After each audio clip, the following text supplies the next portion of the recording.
Avant que la vidéo ne commence, j'aimerais vous annoncer une très bonne nouvelle. La chaîne Foot Galsen 10 est désormais disponible en version Wolof. Une nouvelle chaîne dénommée Foot Galsen Wolof où vous aurez des reportages sur le football sénégalais exclusivement en langue Wolof. Le lien est sur la description de la vidéo et en commentaire. N'hésitez pas à vous abonner très vite car les vidéos arrivent très bientôt.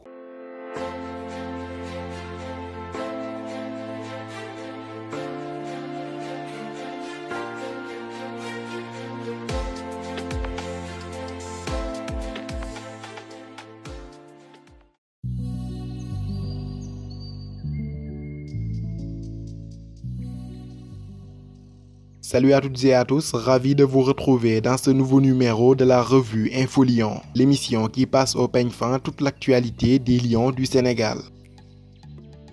Au sommaire de ce 35e numéro, nous reviendrons en détail sur les performances des Sénégalais en Europe où les championnats se poursuivaient ce week-end mais également en milieu de semaine. Ensuite, focus sur la très belle semaine qui attend Sadio Mané avec la célébration du titre de champion d'Angleterre ce mercredi à Anfield et pourquoi pas une nouvelle distinction individuelle ce vendredi pour finir la saison en beauté. Laquelle c'est, vous aurez les éléments de réponse dans ce 35e numéro de la revue Info Lions, que nous bouclerons d'ailleurs comme à l'accoutumée par une brève revue de l'actu mercato. En première ligue anglaise, Watford d'Ismaïla Sarr fonce tout droit vers la seconde division si les mauvais résultats continuent à s'enchaîner. En effet, sévèrement battus 4-0 ce mardi par Manchester City à domicile, les Hornets sont désormais 18e dans la zone de relégation. Présent sur la pelouse du Vicarage Road ce mardi, Ismaïla Sarr n'a pas pu empêcher le naufrage collectif de Watford qui a récemment limogé son entraîneur Nigel Pearson. Quoi qu'il en soit, ils devront batailler ferme pour se maintenir au sein de l'élite du football anglais. La tâche s'annonce d'autant plus difficile qu'ils seront en déplacement à Arsenal pour la 38e et dernière journée du championnat. Ce sera le 28 juillet 2020 à l'Emirates Stadium. Quant à Cheikhou Kouyaté et les Eagles de Crystal Palace, ils sont allés s'incliner 2-0 sur la pelouse de Wolverhampton. Même sort pour Ismaïla Mendy et Sheffield United surpris à domicile 1-0 par les Toffees d'Everton. En Turquie, Istanbul Başakşehir de Demba Ba est champion pour la première fois de son histoire. Vainqueur de Kayserispor 1-0 ce dimanche, Başakşehir compte désormais 69 points à 7 longueurs du second Trabzonspor, battu 4-3 par Kayserispor à domicile. Avec 7 points d'avance à une journée de la fin, le club stambouliote est assuré de finir premier de cet exercice 2019-2020 de Super League. Vice-champion et devancé de justesse la saison dernière par Galatasaray, Istanbul Başakşehir décroche son premier titre de champion de Turquie. Quant à Demba Ba, il décroche son deuxième titre de champion après celui de 2017 avec un autre club basé à Istanbul, le Beşiktaş. Toutes nos félicitations à l'international sénégalais.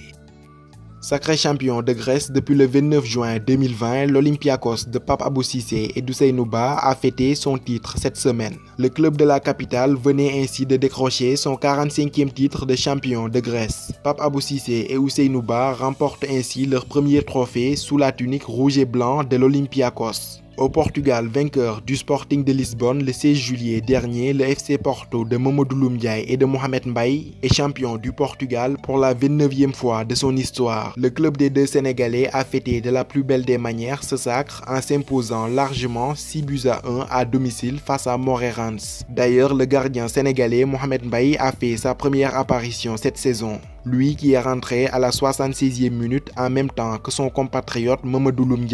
Ce large et brillant succès fut conclu par une très belle fête de célébration.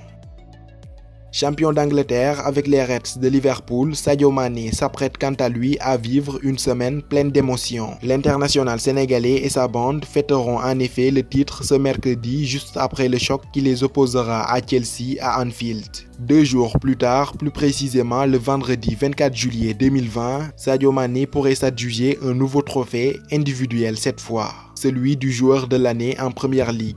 Cité parmi les grands favoris, il sera notamment en concurrence avec son partenaire l'anglais Jordan Henderson et le belge de Manchester City Kevin De Bruyne. Le Sénégal prie, croise les doigts pour que le natif de Bambali soit couronné ce vendredi. En France, le Paris Saint-Germain d'Idrissa Gana Gueye affiche un état de forme étincelant dans cette dernière ligne droite avant la reprise de la Ligue des Champions. Opposé au club écossais du Celtic Glasgow en match de préparation, le Paris Saint-Germain n'a pas tremblé. Avec Idrissa Gana Gueye titulaire dans l'entrejeu, ils se sont baladés 4-0 au Parc des Princes grâce à des réalisations signées Mbappé, Neymar, Herrera et Pablo Sarabia. Après avoir écrasé le Havre 9-0 et le Waasland Béreven 7-0, le club de la capitale française a enregistré son 3e succès d'affilée en 3 matchs de préparation. De quoi rassurer les fans avant un sulfureux quart de finale qui les attend face à l'Atalanta Bergame en août. Pour les infos mercato, Noah Fadiga, le fils de l'ex-international sénégalais Khalilou Fadiga, quitte le club belge du FC Bruges pour s'engager avec le club hollandais de D1 du Heracles Almelo. Quant à El Hadji Arfan Gueye, le jeune défenseur sénégalais de Lille, il serait tout proche d'un prêt à Mouscron en Belgique selon nos informations.